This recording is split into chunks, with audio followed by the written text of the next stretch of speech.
How was the ceremony in Kansas City? Was it kind of everything you thought it'd be? Or? Oh, wow, that was off the hook. It was just first class and brought just exposure again to the program at Arkansas State. Got to see Otis Birdsong and tease them about us beating Houston 92-40, whatever we beat them by. 47. 47, yes, but it was a good ceremony. As tonight was a great honor to be back here and representing the University of Arkansas, and this environment was really special. Have you been able to see Coach Sutton recently at all? Or? I have a trip, Ron, Marvin, and myself, we have a trip scheduled tomorrow morning to see Coach Sutton, and we're looking forward to seeing him. Just what would you say about Coach Sutton's legacy? What he meant to the program, what he meant to you? Well, he set a standard. Of course, Nolan continues the standard and is still here, but the standard of excellence, competition. I always like to say the thing I loved about our teams was we competed. Like they're competing in the first half. We went out there every ball game, and we didn't have many bad nights where we didn't compete. And that was mostly because of Coach Sutton. That was his minimum standard, was effort. And then sharing the basketball, being disciplined, making the right play. Those were all principles that he instilled in us as players, and it made a tremendous difference throughout the years here at Arkansas. What kind of impact do you think he had on the program, on the state? Because obviously when he came here, basketball wasn't a big deal. No, basketball was not a big deal. It was football was, and football still is a big deal. But Coach Sutton had the vision and foresight, and he knew that basketball, you can turn a basketball team around with 2 or 3 talented players very quickly, where football, it takes a little bit more than that.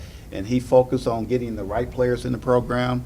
He was patient, where he didn't rush recruiting players that wouldn't fit his style. He was lucky to get Ron, Marvin, and myself in at the same time. And from that, he just created a beautiful program here. What do you think made him a great coach? He had clear principles and standards. To me, everything starts with your standard. You have to have a certain way you want players to perform on and off the basketball court, and talent. He understood talent. Coach Foster and Coach Dean Cady, they went out and they recruited guys that could flat out play basketball, and he realized you can't win games if you don't have players that can get it done. And he was able to get players.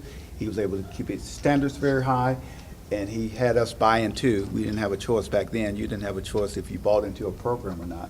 We bought into his philosophy, and we were able to succeed, to be very successful. What's it mean to be able to put Hall of Fame by your name? I have Hall of Fame in front of my name.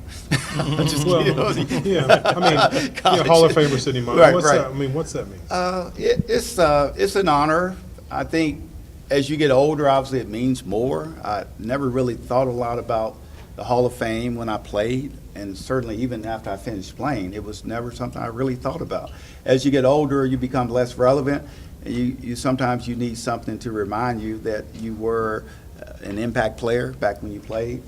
And being I'm in the Arkansas Hall of Fame, the Wisconsin Hall of Fame, the High School Basketball Hall of Fame. So I'm in a number of Hall of Fames, but what we accomplished at Arkansas and being in the Men's College Basketball Hall of Fame, that means a lot, because I just felt that my 4 years here, and I didn't do it by myself, but in 4 years, if you look at our record and what we accomplished and how we did what we did, it's pretty amazing. And so it makes me feel very good individually, and I hate to say this, collectively, it makes me feel good at what we accomplished those 4 years.